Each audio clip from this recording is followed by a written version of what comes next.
హరీష్ రావు నాడు మంత్రిగా పనిచేసిన హరీష్ రావు కాళేశ్వరం కమిషన్ ముందు పోతుండు.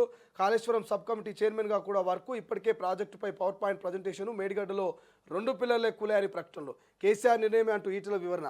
ఇక కాళేశ్వరం కమిషన్ విచారణకు రాష్ట్ర ఇరిగేషన్ శాఖ మాజీ మంత్రి తనీరు హరీష్ రావు హాజరవుతున్నారు. గత నెల 20న విచారణకు హాజరు కావాలని కమిషన్ నోటీసులు ఇచ్చింది. ఈ మేరకు హాజరవుతున్నట్టుగా హరీష్ రావు స్వయంగా ప్రకటించారు. దీంతో కమిషన్ ముందుకు ఆయన పోతున్నాడు. సో మొన్నదాకా ఈటల వంతుండే, ఈటల పోయి బహిరంగ విచారణలో పాల్గొన్నాడు. ఆయన ఏం అడిగిరో అవన్నీ చెప్పిండు. గతంలో క్యాబినెట్ నిర్ణయం మేరకే జరిగింది, ఇవన్నీ ఇట్లయినా అట్లయినా అని చెప్పేసి మొత్తం ఆయన ఇచ్చులు ఖర్చులని కూడా ఈటల చెప్పిండు. ఇక మరి ఇప్పుడు హరీష్ రావు వంతు వచ్చింది. 9వ తారీఖు నాడు హరీష్ పోతే 11వ తారీఖు నాడు కేసీఆర్ పోవాలి.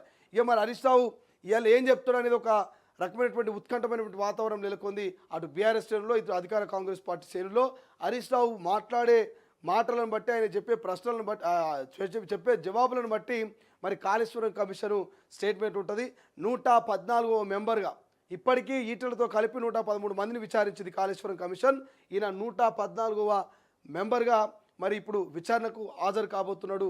ఈ యొక్క హరీష్ రావు ఇప్పటికీ ఆల్మోస్ట్ అంతా ప్రిపేర్ అయిపోయినట్టు. ఎందుకంటే నిన్న పవర్ పాయింట్ ప్రజెంటేషన్ ఇచ్చాడు. పవర్ పాయింట్ ప్రజెంటేషన్లో నాకైతే 2 అర్థమైంది. ఒకటి, హరీష్ రావు కాళేశ్వరం కమిషన్ ముందుకు పోయేటప్పుడు ఈ పవర్ పాయింట్ ప్రజెంటేషన్ తోటి ఆయన రివిజన్ చేసుకొని పోయినట్టు కూడా అనిపిస్తుంది నాకు. మనం ఎగ్జాము ఓ నెల రోజులు ఉందనగా లైట్గా ప్రిపేర్ అవుతాం. ఎగ్జామ్ రేపు అనగా మనం మెల్లగా రివిజన్ చేస్తాం.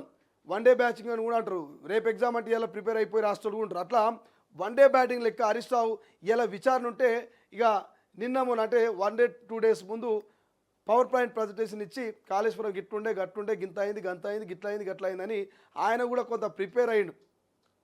మిగతా నేతల్ని ప్రిపేర్ చేసి ఇక కేసీఆర్ గారు ఈయన 2-3 సార్లు భేటీ గతంలో ఫామ్ హౌస్లో మాట్లాడుకున్నారు. ఏం మాట్లాడాలి, ఏం మాట్లాడొద్దు, ఎట్టుండాలి, ఎట్టుండొద్దు, ఇక న్యాయ నిపుణుల సలహాలు సూచనలు తీసుకున్నారు. గతంలో విచారణకు హాజరైన అధికారుల దగ్గర నుంచి సమాచారం రాబట్టుకున్నారు.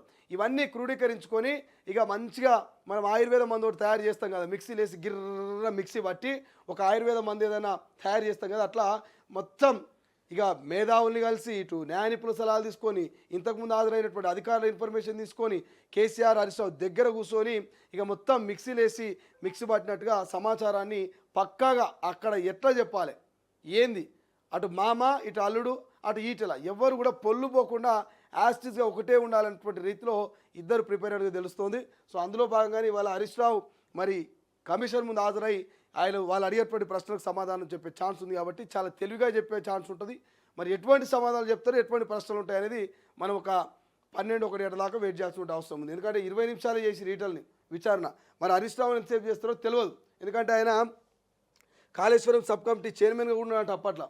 అండ్ దాంతోపాటు ఇరిగేషన్ శాఖ మంత్రి, బీఆర్ఎస్ పార్టీలో కీలకమైనటువంటి నేత. కాబట్టి హరీష్ రావు ఏం చేస్తాడు, మామ మేడకి ఏమైనా ఉచ్చు బిగిస్తాడా, లేకపోతే సేఫ్ జోన్లో ప్రశ్నలకు సమాధానాలు చెప్తాడా, ఏం చేయబోతుండో మనం ఇవాళ చూసే ప్రయత్నం చేద్దాం. ప్రపంచంలో ఏ మూల ఏ క్షణం ఏం జరుగుతుందో వేగంగా తెలుసుకోవడానికి తొలి వెలుగు వాట్సాప్ ఛానల్ని ఫాలో చేయండి.